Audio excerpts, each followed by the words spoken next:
University YMCA and to the Friday Forum. This is a program that we are in our 97th year of doing the forum. So you're here as part of a really long-standing tradition. And I see several former Friday Forum speakers here in the audience. So a special welcome to you all today. And as always, thanks for coming back to the Y. I'm Ann Rasmus, I'm Associate Director here. One of my favorite programs that I get to work with for the Y currently is the Friday Forum, so this is a big piece of what I do and I really love it. Something that I particularly love about the forum is that this is really a place where campus and community come together, and I think today is a great example of that. So please, I hope you make new contacts and have conversations with folks here in this space that you may not otherwise have the opportunity to have, or maybe see some old friends. So, I am particularly grateful to today's speaker for being here with us today. I am not going to introduce him. We have somebody having that special task. I'm going to hand it over to Michelle Nacy. Michelle is with the Office of Diversity and Social Justice Education for the university. She is going to thank our very long list of sponsors. The list has gotten unwieldy, but we are going to thank them all. I'm passing over to Michelle, and also my other task is to remind you to come back next week. We have Keith Knight, who will be here talking about cartooning can save the world. So that's going to be a really cool one too. So thank you, Michelle. Thank you, Ann. As Ann mentioned, my name is Michelle Nacy, and I work with Diversity and Social Justice Education. Our Friday lunch series is typically called Conversation Café, and so for the past year and a half or so, we have partnered with the University YMCA on our lunch series and bringing it together. So we are super excited to be a part of this very long-standing program as well. I do want to say a quick thank you, as Ann mentioned, to our long list of sponsors.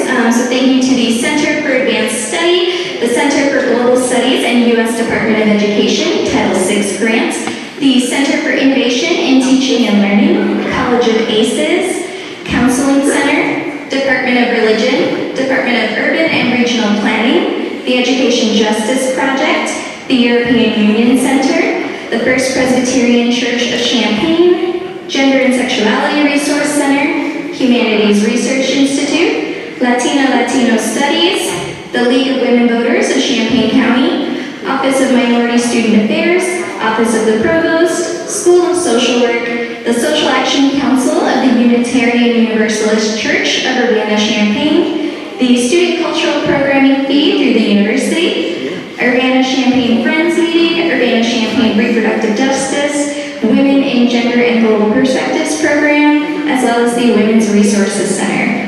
So thank you to all of those sponsors, and now I'd like to hand it over to who will introduce our speaker for today, Pastor Michael Crosby of the First Mennonite Church in Champaign. He currently serves as the chair for the Interfaith Alliance of Champaign County, and he'll be introducing our speaker today.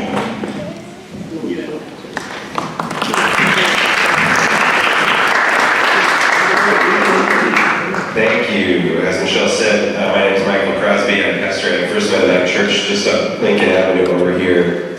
And good afternoon and welcome. If you came today for the free food, then I feel obligated to warn you that you're about to get more than you bargained for. I have known our speaker, Pastor Thomas, for a little more than half a decade now.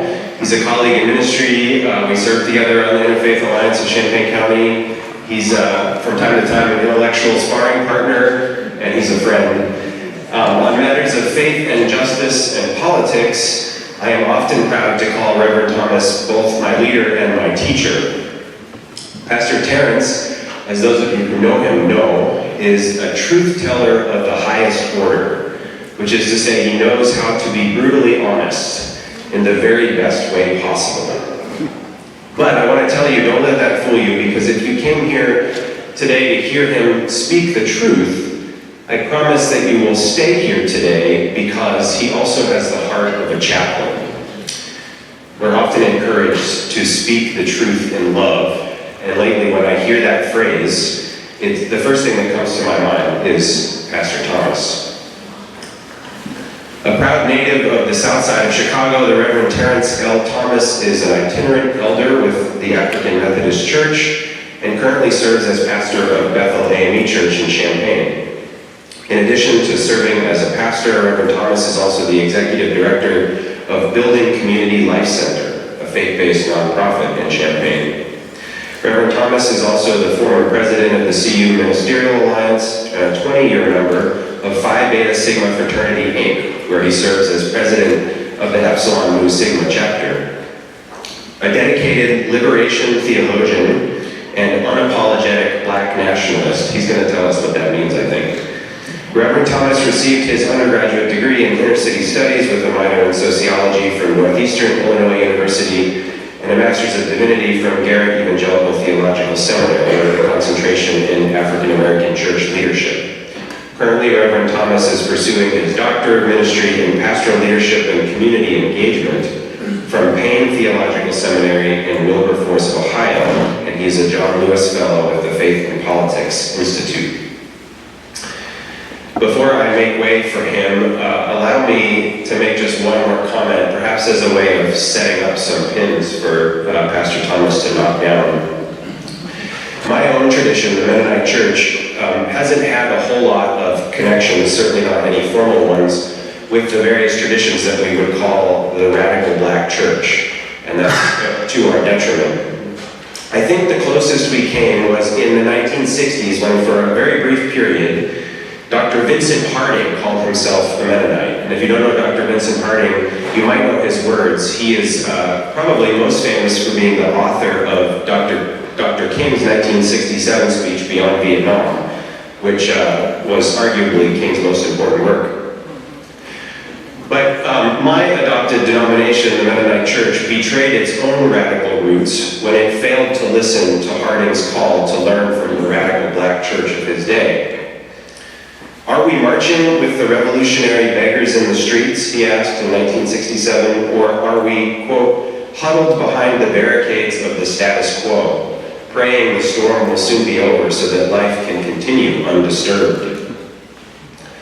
Harding, in some strong language, charged white churches with building tombs for Jesus. The church is a place where Jesus goes to die. He said, having kidnapped the compassionate Jesus, the Jesus who shared all he had, even his life with the poor, and made him into a profit-oriented, individualistic, pietistic cat who belongs to his own narrowly defined kind and begrudges the poor their humiliating subsistence budgets. So I would suggest that then, as now, the radical black church is the story of those who have resisted the entombment and the kidnapping of this compassionate Jesus. And here to help us explore that path, the Reverend Terrance Thomas. Thank you.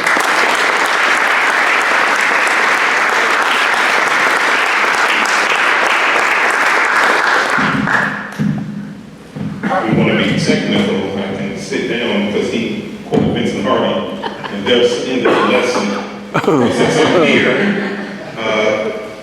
good afternoon. Good afternoon. I am from the black church tradition, which deals with call and response. So if you don't want me to drone on and force a response, when I say something, you say it back with energy. Let's try that again. Good afternoon. Good afternoon. Now I believe you want to hear what I have to say. Before I begin, it is important that I first center myself by giving thanks to my God. I am an unapologetic Christian, and that is in the form of Jesus, who is the Christ. I need to acknowledge my fiancée in her absence, the Reverend Alexis Wilson, whom I will be marrying on April 20th. Married man in this room, because y'all didn't tell me this thing was expensive, praise the Lord. Y'all didn't tell me. Caterers are usually $200, and I want to charge $5,000 for the same chicken and rice that you just did for last month for $200. I need to acknowledge my beautiful children, Centrell, Devin, Anaya, Charles, and Emerson, and my two precocious puppies, Nat Turner and Maya Angelou. I need to thank Dr. Chaju. I need to thank Sister Imani. I need to thank Dr. McKinnis in his absence. I need to thank Bethel Church. I need to thank my new brother in the struggle, Taryn Nance. I need to thank Michael, who lift me up in ways you cannot imagine. And I'm going to talk about that briefly. It's been hard making the transition from Chicago to Champaign, but we are here. So let us begin. As a Christian, as this is a faith-based conversation, and we are in the why, I ask that you indulge me in a moment of ecumenical prayer so I can begin. To the divine parent of the universe that gave us life, that awoke us this morning, that has sustained us. Thank you. Thank you for this divine preaching moment. Thank you for this divine teaching moment. Thank you for this divine moment in which you lifted up. And now I ask that you reduce me, let your voice be heard, censor us and you with the radical nature of you so we can go out and transform the world. And that we give all the honor and thanks in the name of Jesus or whomever you pray and lift up. Amen. Amen. Happy Black History Month. I'm trying to figure out how to start this slideshow because I am a Gen Xer who was forced to learn, oh, it's already there, who was forced to learn about technology. So here, we're here to talk about the radical Black church. What does that mean? Now, this is not a 1-hour conversation, brothers and sisters. In fact, this is a conversation that if I was teaching in the Black Studies department would be a semester-long course. And so we cannot cover everything in an hour. In fact, in full transparency, I wrestled with putting Vincent Harding in there, but had to take him out, right? It's an hour. It's really about 40 minutes of lecture, 20 minutes of conversation, and then the rest of us trying to get something to eat. So if you want more, and you got to do what the Y did and invite me in, and I'll send you my W-9 and we'll work that out, okay? There's a lesson in there, no free labor, all right? So this is the moment where I'm saying on the front end, we go do what we can do in the hour. Now, I believe in setting the context, right? My wife reminded me to add a picture, I didn't do that. I believe in setting the context of who I am, and then we're going to talk about what is the radical Black church, the other gospel, and engage in a Sankofa moment. All right? So, who am I? Who is this person that you came out on a Friday afternoon when you could have been having sushi or watching the game or doing anything else? Who stands before you? And any speaker that gets up should give you their background and context beyond an introduction, because those are words on the paper. I am Terrance Thomas. I am a native of the South Side of Chicago. My father was a 33-year veteran with the Chicago Police Department and served as vice president of the African American Patrolmen's League. That was a group of officers in the 1960s who, unlike today's police officers, actually sought to alter systemic issues, right? So they would have been the ones out there with the Black Lives Matter protesters, not wearing Blue Lives Matter flag. It was started by Renault Robinson in '68 after the Democratic Convention under Old Man Daley, and they sought to bring parity and justice to law enforcement. My father served on that organization, and he was the vice president. He served as the bodyguard details of 2 mayors, Chicago's first and second mayor, the late great Harold Washington and the late great Eugene Sawyer. So those who made the '83 movement, I sat in their living rooms. Renault Robinson, Howard Gosser, Pat Hill, went to Rainbow Push. This is in my organic makeup. Then Harold's untimely death, my father stayed on the detail, and I got to meet Eugene Sawyer. And that helped me understand how the empire always strikes back and puts us in a position of us against us when they want to maintain power. That's a whole nother lesson. Yeah. It was my father, God rest his soul, that gave me my cultural and political ranking. So as a little boy, he took me, I remember meeting Malana Karinga, the founder of Kwanzaa in '85, at one of these meetings. He took me to these events. He took me to the DeSable Museum and showed me that I am proud, I am young, gifted, and Black, and for that I'm eternally grateful. My mother was a palliative care nurse and a devout Jehovah's Witness. That house was interesting. A highly political father and an apolitical mother. But man, did that woman instill in me a spirituality and a love of God's word. Man, did she instill in me compassion and an intellectual curiosity to wake up every morning and find something good. She instilled in me family values. She instilled in me that we can overcome. She did not believe in quitting. I have 4 brothers and 1 sister. I am 4 of 6, which means I got all the middle child syndromes that you can imagine. I am definitely Marsha, for those who catch the reference. I am a true middle child. I have 5 beautiful children who I named earlier, ages 27, 25, 21, 15, and 8. Yes, at 40 years old, I had another one. I don't know what I was thinking, but I love me some Emerson. I'm the owner of 2 amazing dogs. Nat, my chocolate lab, who turns a year on February 16th. Maya, my Stratford Bulldog, little pig. And of course, I mentioned I'm engaged to be married to Reverend Alexis. I hold a degree, associate's degree from Olive Harvey College, I believe, the only statewide institution with the African American Studies Department on the junior college level. I hold a BA in Black Studies from Northeastern Illinois University, but I put an asterisk there, that's where I finished. But I spent my best years at Fisk University, so if you catch me on the right day, I will claim Fisk over Northeastern. But I know some of y'all gonna Google my background, and I don't want y'all writing to the News Gazette he lied about where he was from. So I did get my official degree from Northeastern, but I am a proud Fisk Bulldog. I hold a Master of Divinity with a focus on African American church leadership and spiritual care from Garrett. I'm currently pursuing my Doctor of Ministry degree from Payne Theological Seminary in HBCU. I'm an unapologetic Christian. I'm ordained in the AME. My politics are left of center, solidly, unapologetically. And I believe in what's called liberation and humanist theology. Liberation theology, which we'll talk about, says that God is on the side of the oppressed. God is with us. God walks with us. If God had to pick a team between Nat Turner and Nat Turner's master, God is siding with Nat Turner. Humanist theology says that when Jesus said, everything greater is already in you. You ain't got to wait for me to ride on a white horse to come down and fix it. I've already put the Holy Spirit in you. So when you ask, where is God during a problem? God trains us to ask, where were you? So when snarky people say, well, where was God during Jim Crow? I say, well, where were you? Where was your grandfather? Was your grandfather marching or throwing rocks in Ruby Bridges, right? So these are the kind of things that the Holy Spirit empowers us to do.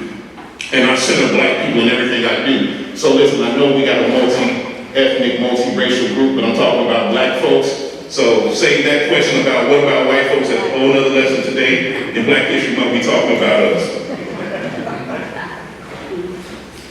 Before I begin to talk, let me deal with the elephant in the room. Is Christianity a white man's religion?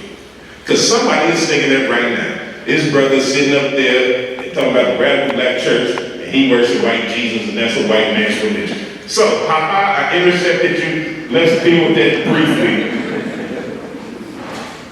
How do Black folks get Christianity in America? The honest answer is that Africans were introduced to a particular form of Christianity during the transatlantic slave trade. This version of Christianity was starkly different than the Christianity practiced in the eastern part of the world and in its original form. It put personal piety and the rights of self, in particular property rights, over humanity, over the person. So this is how, just a twisted form of Calvinism, this is how they can say I have a personal relationship with Jesus Christ, but I'm going to go out here and lick toe because he didn't pick enough cotton. It put personal piety over community. And while some enslaved Africans were forced to accept the faith using this tool right here, the slave Bible, or the Negro Bible, I'll talk a little bit more about this later. At its core, Christianity, when practiced correctly in its original form, is an African-centered religion. And so, it wasn't hard to make the swift shift for those who were already there. So I want to acknowledge, yes, there is a form of Christianity that was pushed on our ancestors, and at the same time, it is a religion that comes from Africa. It is a religion that comes from Eastern Africa, in the space we would call the so-called Middle East. It is ours that was co-opted, flipped, and stolen. I'm waiting on the thing to move. So, we have a tech run, there we go. So, let's talk about the radical Black church. What is the Black church? How do we define this thing called the Black church? In some sense, the Black church can be readily defined by music. The Mahalia Jacksons, the Kirk Franklins, the hymns that your grandmother sung, not Maverick City. Right? It is defined by the music, the style of preaching, when your great-grandfather, your deacon uncle will be like, and the Lord said to Abraham, right? There's a cadence to the style of preaching, right? The sounds, the iconology, you know when you've walked into an authentic Black church. Yet, these are only surface definitions of what encompasses the Black church. The Black church is so much more. The Black church was an institution born in enslavement and represented our first true freedom movement. It was a space where enslaved Africans blended indigenous African practices with the version of Christianity that was given to them. At its formation, the black church was an underground or countercultural fugitive formation of enslaved Africans who rejected the social and religious construction of the slave-holding world. And so here they took this poison that they were given maybe to hold them in bondage, twisted and flipped it, much like our ancestors did. They took the leftovers and made a delicatessen, right? And so that's what the black church is. The black church was and should be unequivocally, in the words of Dr. Vincent Lloyd, the church of the field Negro, a courageous and bold rejection of a world tethered to white supremacy. It was the invisible institution which provided a hush harbor, a place where we can go and recharge. And so for my young folks, whenever you want to know why your AT always comes back in church recharged, because that's a hush harbor. That was a place where they got into this bubble to get their energy renewed from a space and world that often sought to kill them. It was the invisible institution which provided a hush harbor for Africans held in chattel slavery and free Africans still treated as second-class citizens in America. That's why we refer to this as the invisible institution.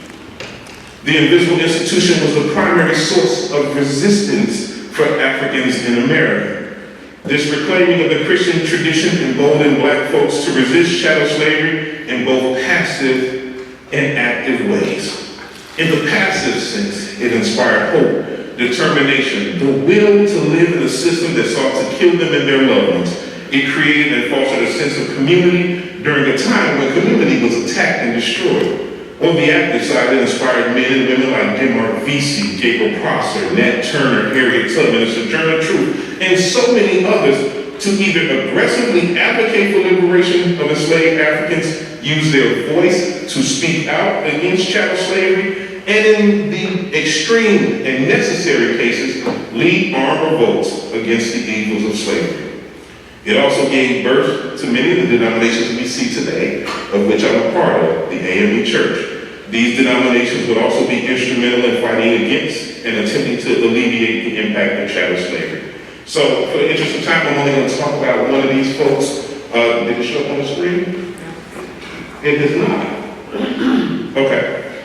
I don't know what's going on with the slideshow, you all. Are you following me? Yes. Okay. Because it's not moving.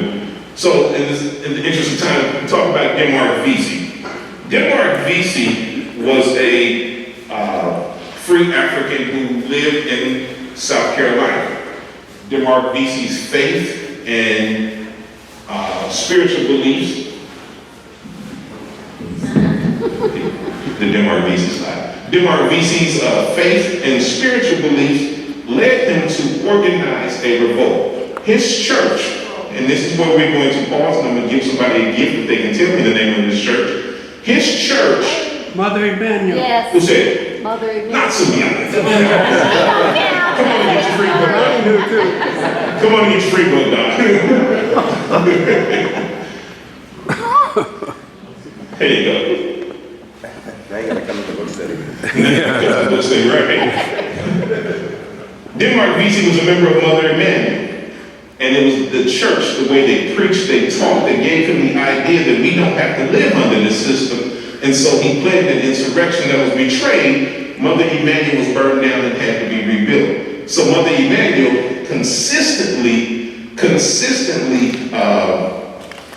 I can go off of it, don't worry about PowerPoint, don't worry about the screen. Mother Emmanuel consistently was attacked. Let's jump down a bit. There we go. There we go.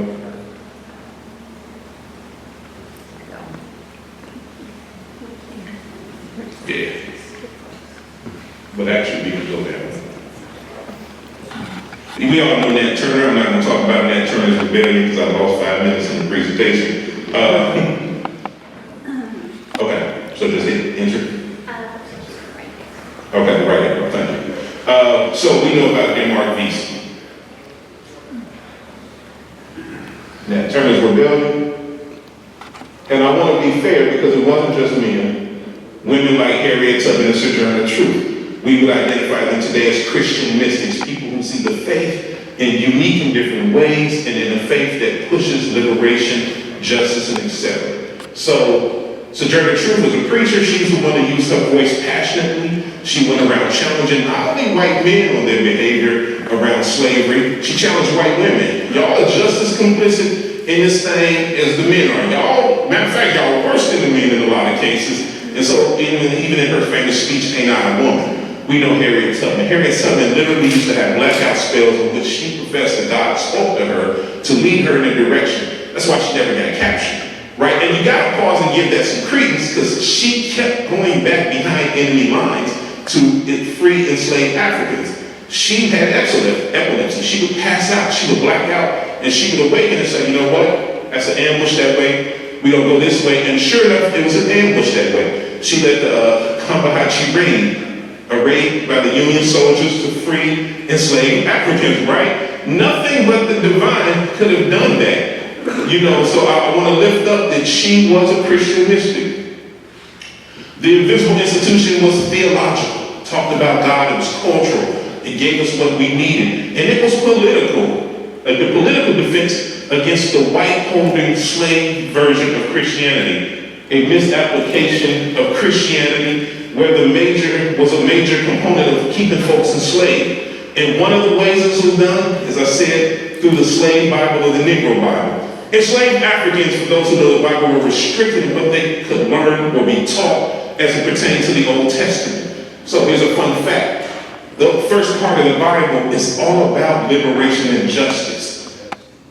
It's all about liberation and justice, especially when you get to a part called the minor prophets. And so that's Joel, that's Micah, that's Nahum, that's Amos, where God is literally professing sentences on how you treat the least of these. Isaiah 1 starts off with God basically saying, I don't want another worship service, I don't want more offerings, I don't want more preaching, I just want y'all to do right. And in case you're wondering what do right is, take care of the widows and the orphan, love your neighbors, stop oppressing folks, right? Amos, when he pronounces judgment against Israel for these sins and for four. So slaves, of course, you realize that enslaved Africans couldn't read this part. Because if I'm trying to keep you in bondage, I can't give you that. So they gave them the Psalms. They gave them parts of Genesis. But mostly they gave them a lot of the Paulinian text and some misapplication of Jesus' text. And afterwards, they'll steal my book. If you want to look around and look through it, you can. But this is the Bible they got. As I said, slaves were primarily taught from the Paulinian epistles, a misapplication of Jesus' teaching on masters and servants, and giving a theology that said, you ain't got nothing coming now, but when you die, you'll get your reward. We call this today white evangelism.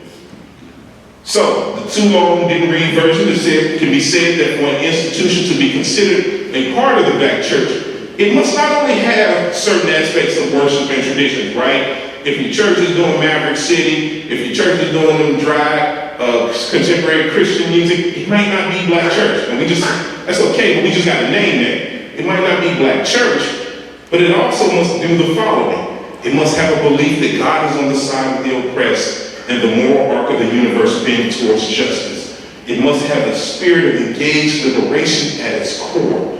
It must have a radical proclamation regarding the dignity, freedom, right to exist for, but not always limited to, black people.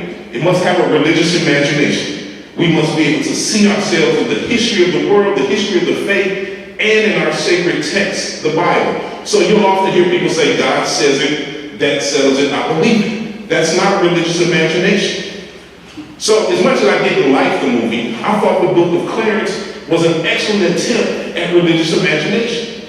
What does it mean? What does it mean to take the things we're struggling with and see ourselves in the text? So there's a part where the Roman soldiers pull over Clarence and his friend and say, where y'all going? Y'all got some ID, y'all fit the description. Can you have a religious imagination to understand that that's what occupied Palestine, occupied Israel, whatever you want to call it, would have looked like in biblical times under white Roman authority? Can you see that, or do you pretend that they are different people, separated people, far off people? It must be rooted in a black politics and black culture. We all know Good Times. And I love that season 1, episode 2, Good Times, Black Jesus. So if you walk into a church and you see somebody that looks like Mike, that's not, you might not love Mike, but the Jesus can't be white with blonde hair, can't be Caesar Borgia on your walls, and still call it black church. Listen, I get that we're supposed to be political, but if you run in and take pictures with Trump in them, you might not be black church. If you run in to go, if we can't get you to a Black Lives Matter protest, but you certainly at the rally to stop gender equality and same gender rights, you might not be black church. Because we're rooted in a politic of liberation and justice, culture, etc. A full rejection of white evangelical theology, which I'm going to talk about, and we connect our freedom struggle to Jesus.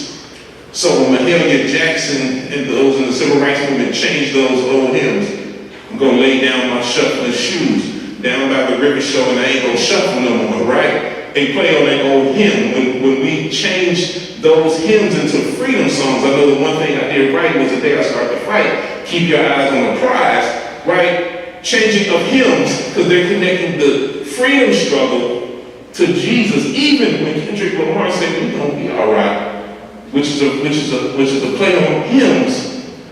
This is connecting the faith to the freedom struggle. And again, just because one can have a predominantly black church in terms of population, or a pastor who happens to be black, that does not make that institution black church. And an example I'm going to lift up from those from Chicago, Father Flagger is more black church than John Hanna. It's hard to say. John Hanna got 2 million Negroes in his church. But he was clear. I don't get into politics. I don't care what color Jesus is. I just believe in God. But when you walk in St. Sabina, if you've ever had the privilege, the first thing you are met with is a black Jesus on the wall of this Catholic church that speaks to the heart of the community and people. So you can have black folks in a congregation worshiping as they have the right and the privilege to. You can have a black pastor. But I would probably argue if they're not doing these things, they're not black church. And they're definitely not black radical church, which I'm going to get to in a moment. Let's talk about white evangelical theology, or what the Bible would call the other gospel. White evangelical theology is a system belief that uses God to justify white supremacy and other forms of domination over others. Plainly stated, it is the religious arm of white supremacy and makes up part of what Reverend Dr. Theodore Williams refers to in his book, Black Church White Theology, as the domination system. White evangelical theology is marked by key features that include but are not limited to hyper-capitalistic spiritual beliefs. We call that the prosperity gospel. I'm blessed and highly favored. I tithe. God's gonna give me. We treat God like a genie. We think the poor deserve their status because their faith is low. And afterwards, talk to me and I'll tell you how prosperity gospel was intentionally introduced into communities of color and other Latin American communities to nullify the impact of liberation theology.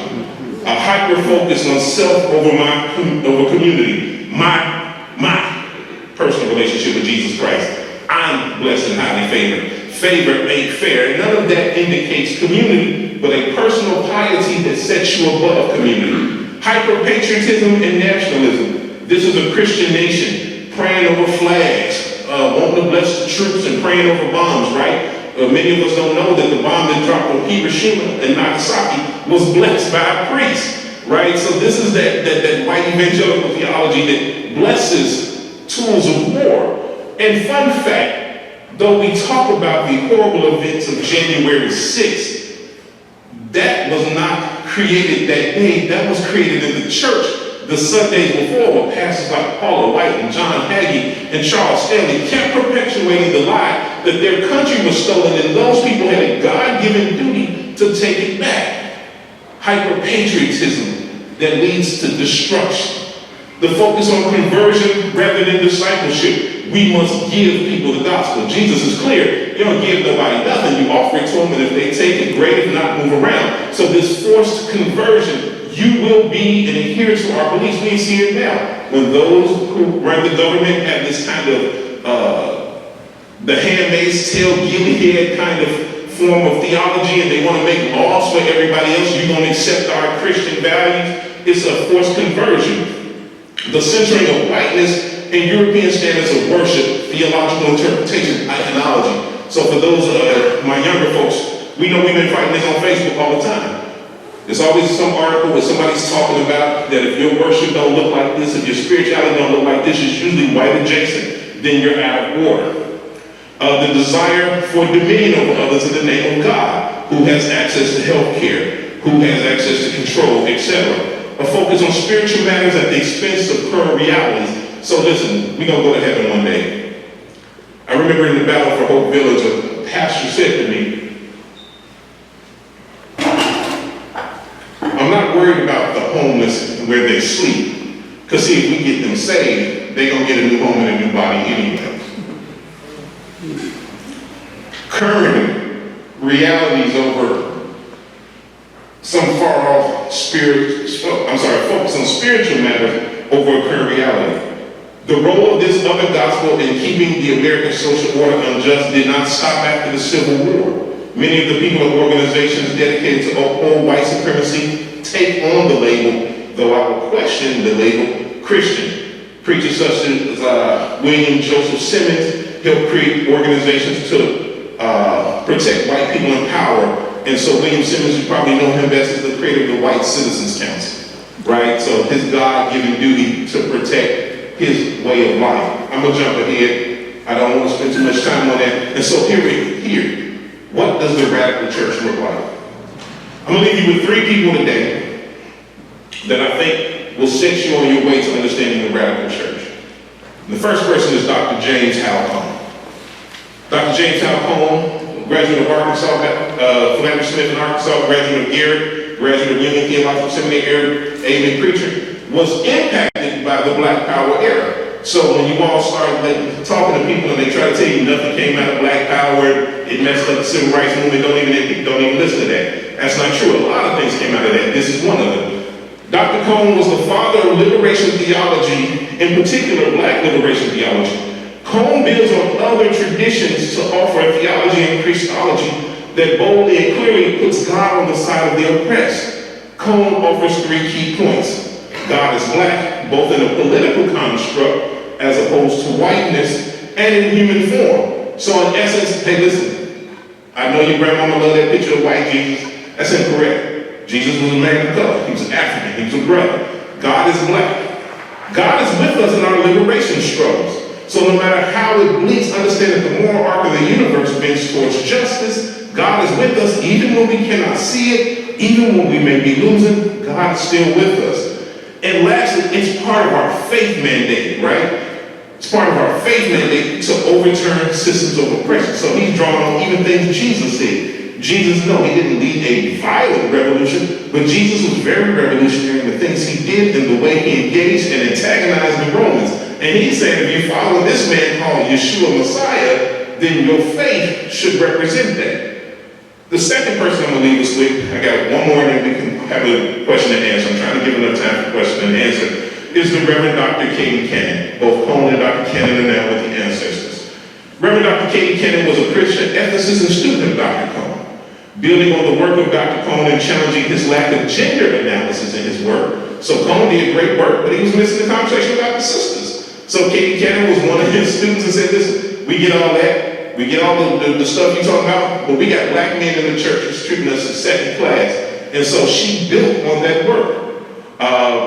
Building on the work of Dr. Cone and challenging his lack of gender analysis in his work, Dr. Cannon would form a womanist theology that would speak to the existence of black women and the entire totality of the black community. So here she's taking Alice Walker's concept and saying this is actually a spiritual concept, right? And so Dr. Cannon's work offers the idea that God's creation is more diverse when viewed through the redemptive lens of black women.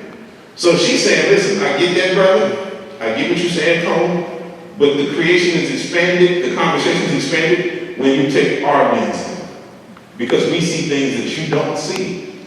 And anybody who's ever been in that kind of space, listen, Alexa sees things I don't see all the time. You're looking at that this way, let me offer you. Case in point was this presentation. This presentation was 50 slides. She said, how you doing 50 slides in an hour? Move out the way, give me that thing. So, right? I had footnotes, I had graphs and charts and shit. I said, this is lunch and learn, brother. This ain't the seminar.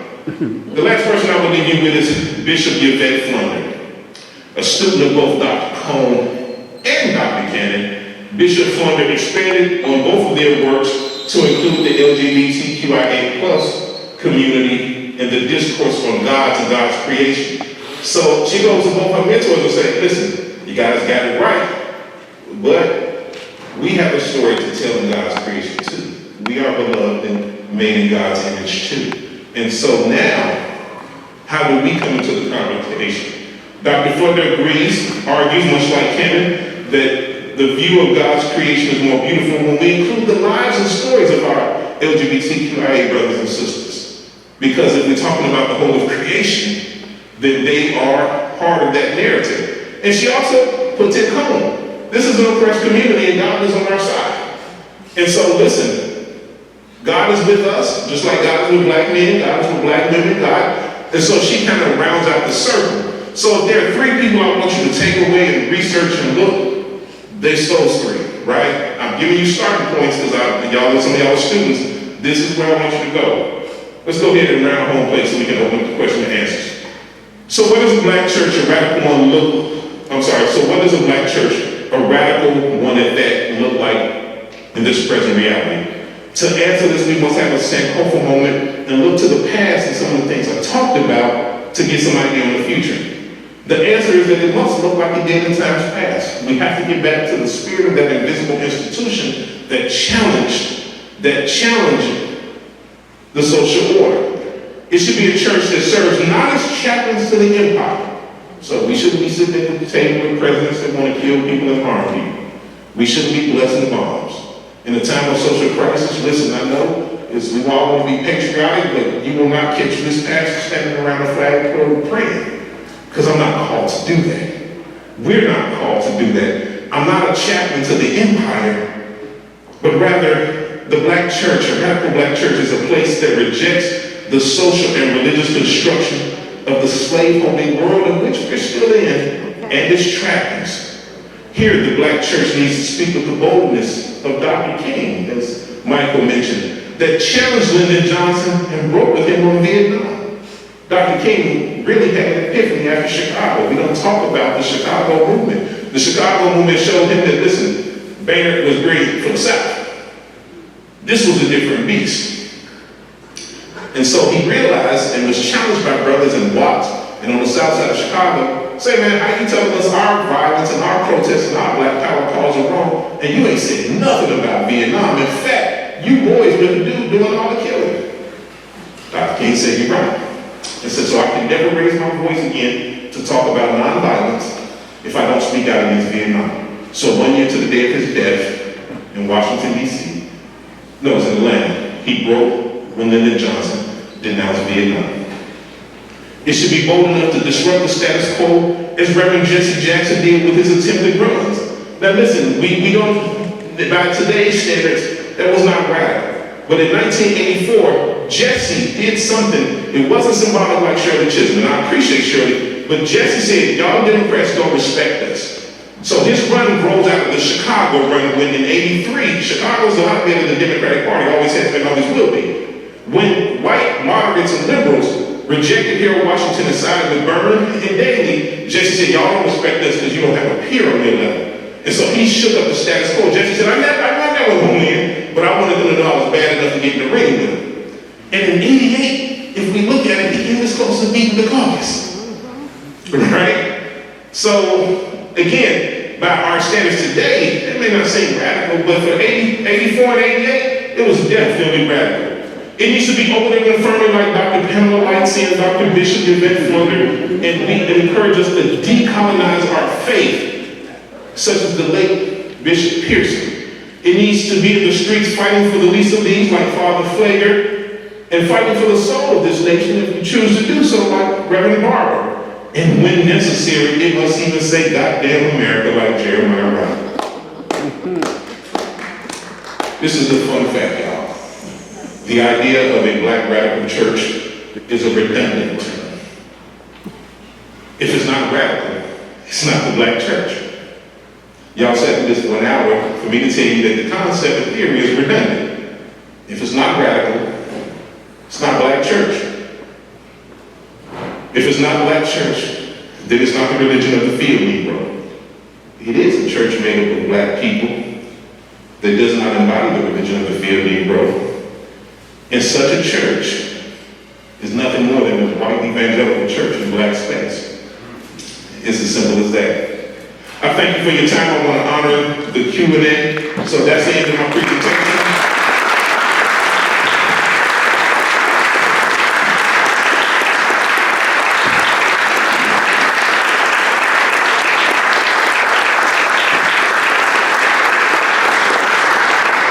Now, as a former event moderator, I am open to questions, but I'm going to tell you, I don't have patience for thesis questions. So I love y'all, but they asked me to do the presentation, not you, so get in, get out, let's go.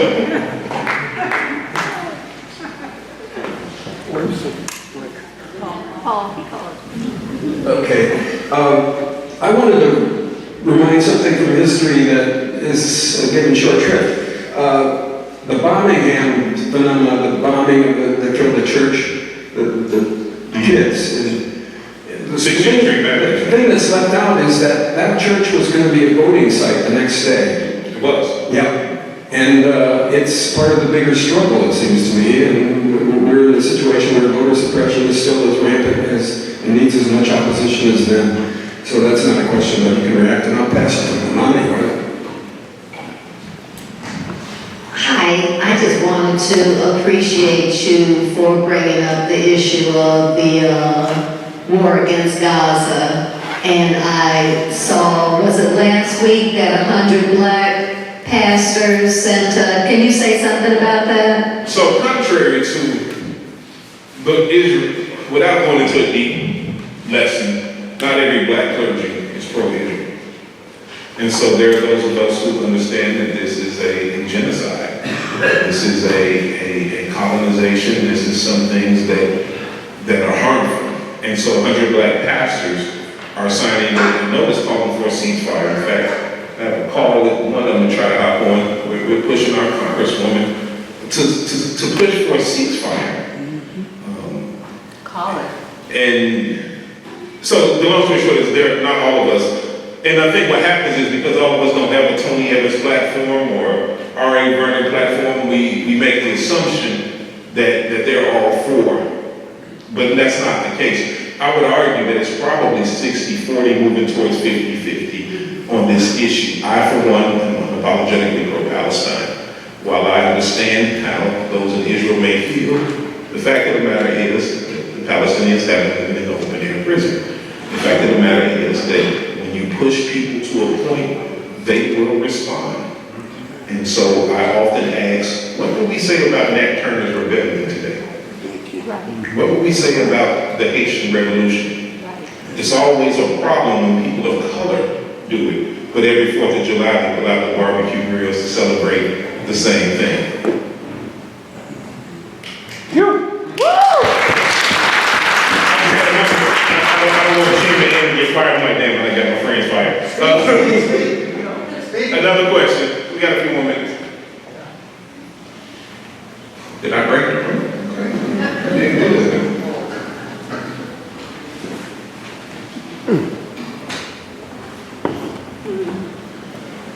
Yes.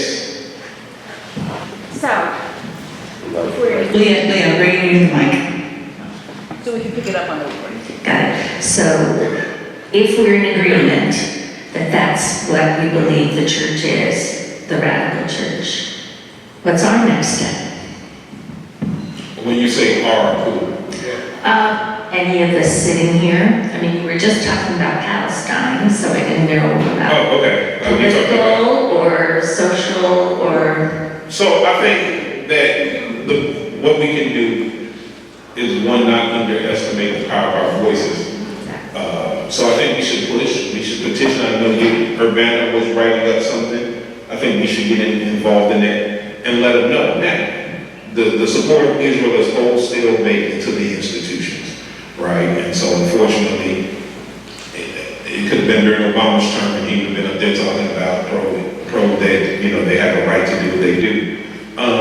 But I think that we should be able to lift up our voices and engage. Now, speaking specifically with the black church, as gently as I can say this, this is more of an internal community conversation, but we really got to recognize and reconcile our theology and what we've been fed and how we cannot see the overlapping in the struggle.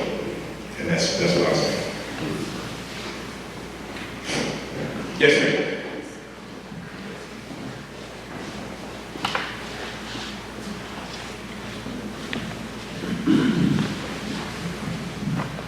Hi. So I grew up on the south side, what part did you grow up on? 81st and Troop, Albany Gresham. So Study Island. My grandma, she grew up in the Baptist church, and she goes to fellowship in Chicago. Mm-hmm. And I did go to some Sunday school, like, services with her and stuff like that, but I'm Lutheran, so it was like kind of like, it was a little much for me, so it was very weird being like, everybody's like dancing and clapping and all that, so I was like, oh my, this is a lot. But it was okay, but the Sunday school I did not really enjoy, so. So let me pick on it for a second. Not you, but the construct. We, even in the terms of how we describe our worship, the singing and clapping is indigenous to African people. It's the spirit and practices. It's the clapping on the 2 and 4. It's the celebration. It's the spirit. When we come into clash with some of these, because we have it in Methodism too, that worship should be reserved and we should worship God like this. And so we struggle with authentic forms of worship. And so that's a perfect example. Not you as a person, when I talk about how white construction of religion, especially in these Lutheran, Methodist, Calvinist denominations, when they come in contact with indigenous people, they want to quench our spirit. And so what for you is to, now that you've made a connection, so I promise you next time you go back to grandma's church, if you do, you'll be a little more like, oh, I see it in here. Oh, that's a rhythm. Oh, that's a cadence. Oh, these people are leaving out empowered. And so, thank you for that, because that's exactly what I'm speaking to. But that's, again, a whole other conversation. I see that after the sister here, we got one over here.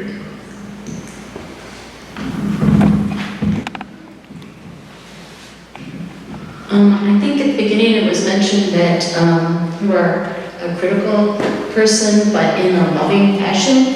And so I want to know, how can we be critical and be pulled back to the loving side? Like if we're being critical of the police, how can we come back and then say, you know, this is all about community, you're part of the community. Like, how do you pull yourself back to the loving side, I guess?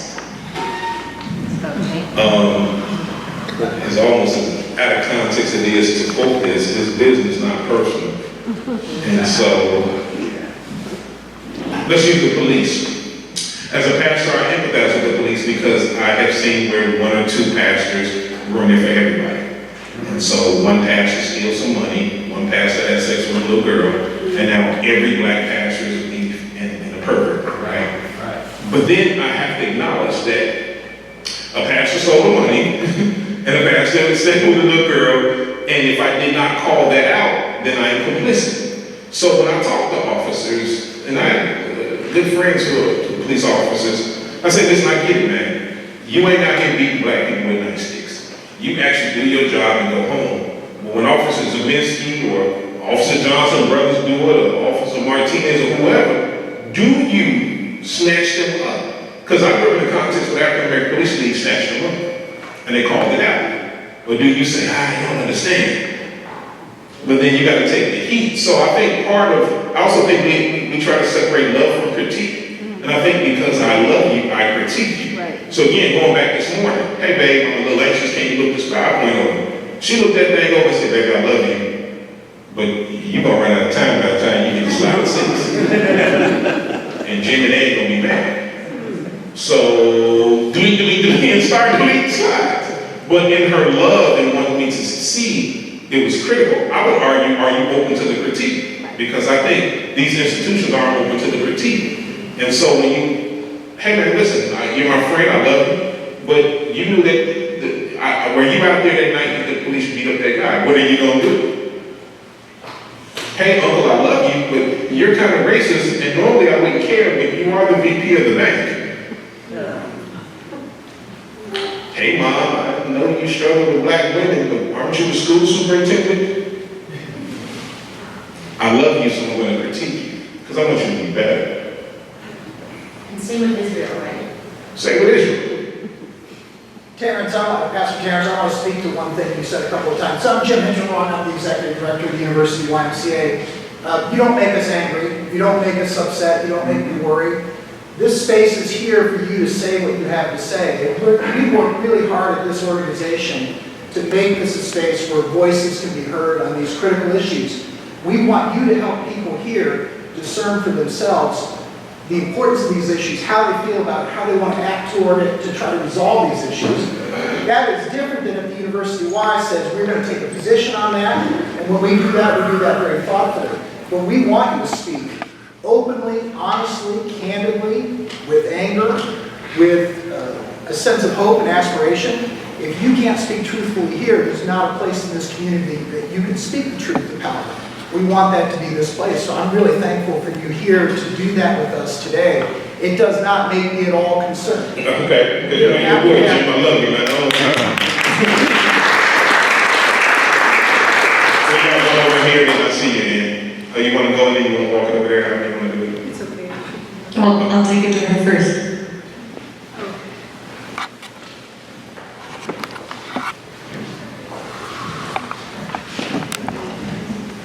Thank you for being here, Brother Terrance. And had the pleasure of being at your church when your fiancé spoke. Okay.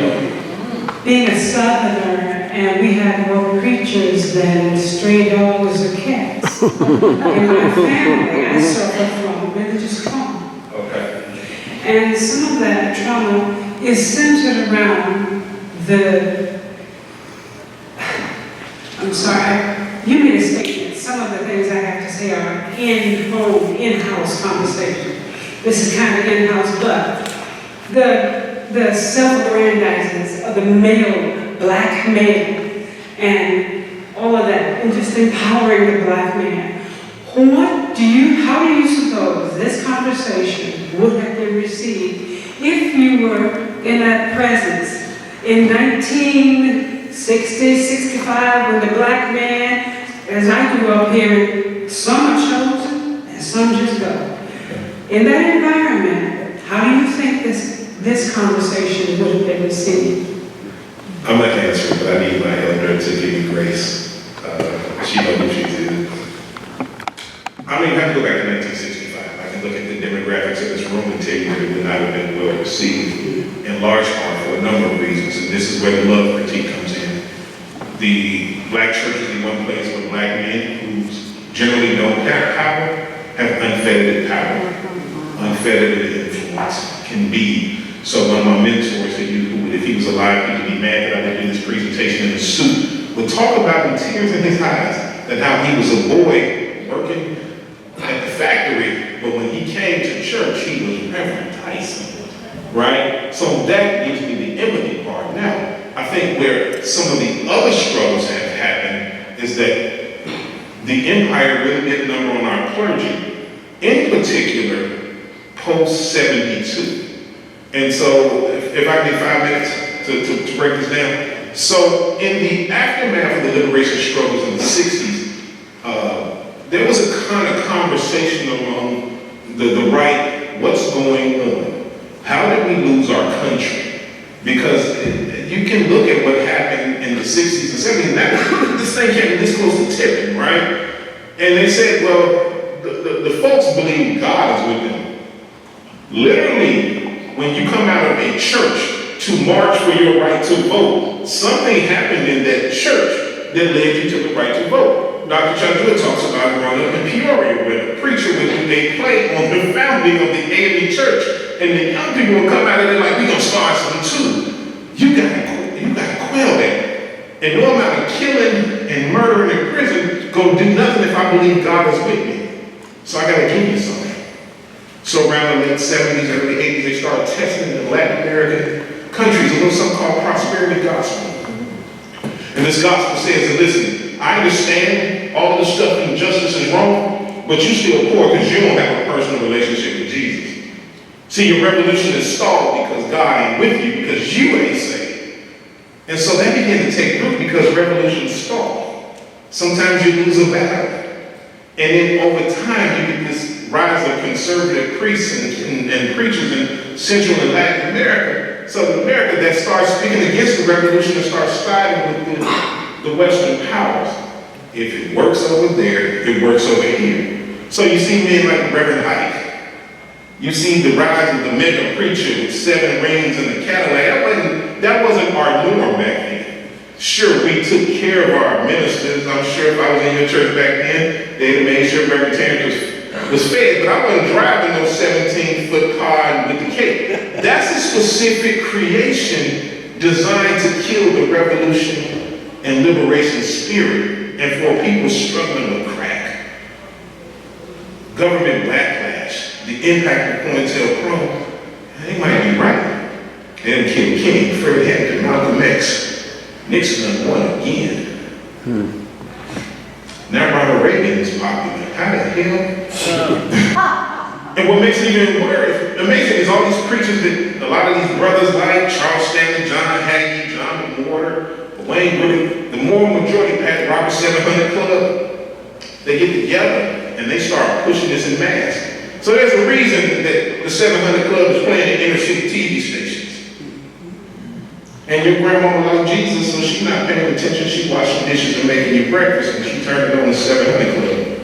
And that old white preacher used to come on with the big, I forgot his name. He used to have a big congregation, and Billy Graham.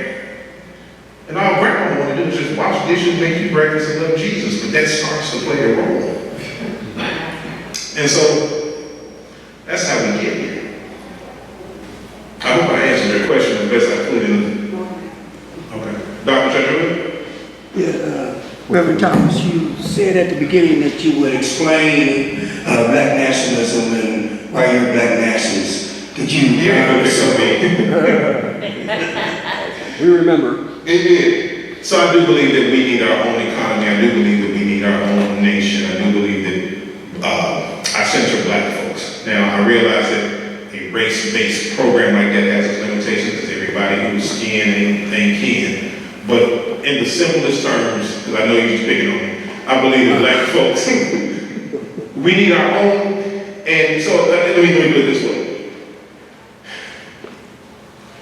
I struggled.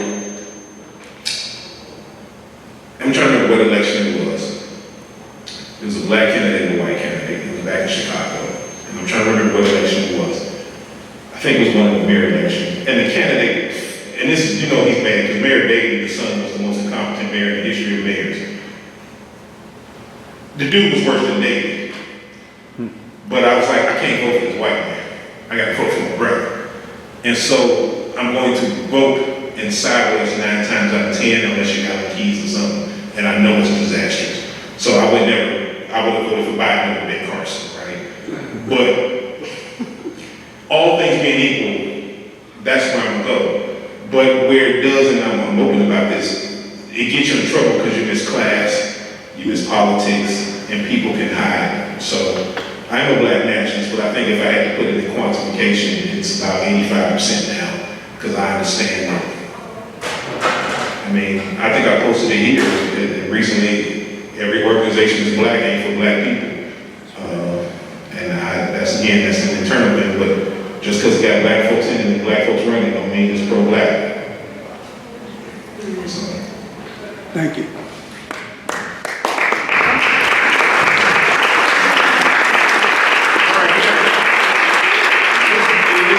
Black History Month, I got 2 books. So, first person that can answer this for me gets one of the books. Two simple questions. I'm gonna make it easy for you. Make it easy for you. Who led the most successful slave insurrection in the United States? Come on. Yes. I think it's Nat Turner. Nat Turner, come up here and pick a book.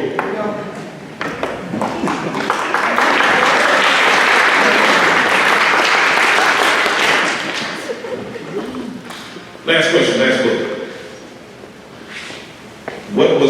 first country in the world to gain its independence from a Western power?